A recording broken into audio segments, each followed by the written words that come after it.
Phillips Sports TV. Make sure you hit that subscribe button, bell icon button. Won't miss another video.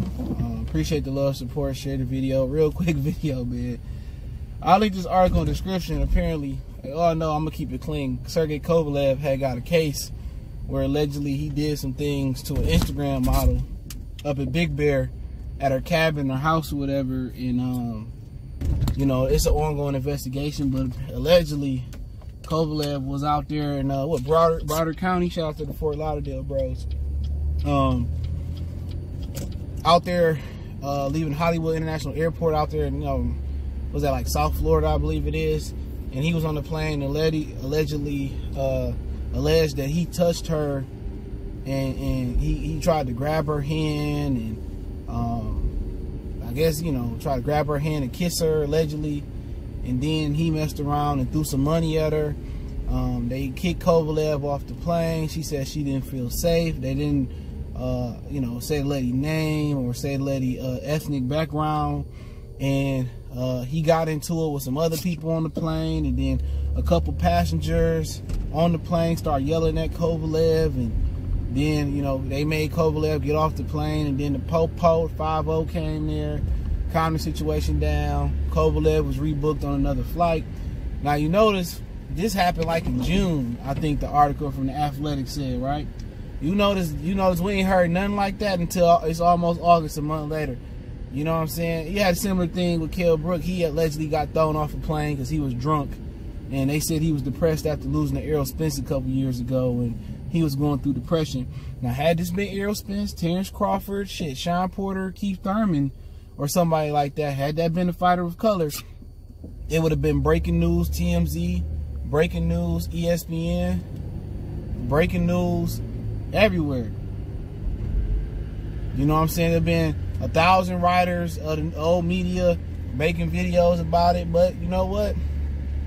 A lot of these fighters, man, a lot of these athletes, man, especially that football, like American football, real man football, rugby, guys that take blows to the head and take blows. A lot of them dudes be having mental problems. Real talk. A lot of them dudes be having a lot of mental problems going on.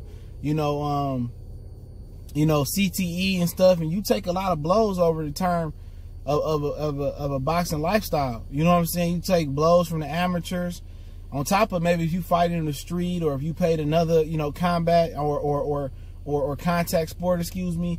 A lot of these dudes be messed up in the head, man. A lot of these dudes be having mental lapses and they blacking out, and they don't be getting the medical attention they be needing. Remember, fighters don't have built-in insurance and life full-time life benefits, and they got to get that all on their own, which it should be through the promoter. You know what I'm saying? And a lot of your average man don't go get checked up at the doctor. Most women do because they have an open womb and he's real serious with that. But most men, they don't get checked up at the doctor. They don't go to the doctor. And that little that post-fight examination, I don't really think they really CAT scan or whatever they do, scan to the brain they do. They don't be really go into detail and really looking at the brain. And you can tell that in medicine in general. If you ain't got a lot of money, or if you don't know in particular, what to look for, they'll tell you one thing and say, oh, you okay, and then you go get a second opinion, the doctor look deeper and actually do his due diligence, or a third opinion sometimes, and you time up to 5 opinions. Then they say, oh, now we see it. We see it now.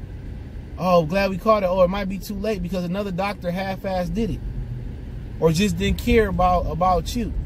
So a lot of these fighters, when they be going through, experience like this, I be worried about CTE. I'll be worried about CTE or some type of head trauma, and I think he need to get checked out. I'm not giving him no pass, but when you hear stories like this and it's recurring, and for every story we don't hear about, it's probably a story in between there that ain't been unveiled, or some woman or some people that have been paid to hush up, or under the table. But he ain't facing no criminal charges, and he just was rebooked on another flight. But it's becoming a kind of a reoccurring thing coming for him. And then at this point, he got a case coming up. Her defense may use that against him. They got a civil lawsuit, so that's something to look at, man. But hey, just wanted to speak on it. Appreciate it. Make sure you hit that subscribe button, bell icon button, share the video. Don't forget me on Facebook, Instagram, Twitter. Reach out to the email again. And it's all alleged. And I'll link the article in the description. But he wasn't charged or nothing. So the yard fight, it ain't in danger or nothing like that yet. But if she find out who Kovalev was and now she know he worth some money, maybe she will speak out and then try to press charges in hindsight. Hopefully not. But hey, one time for the one time. Goodfellas Sports TV, we gone.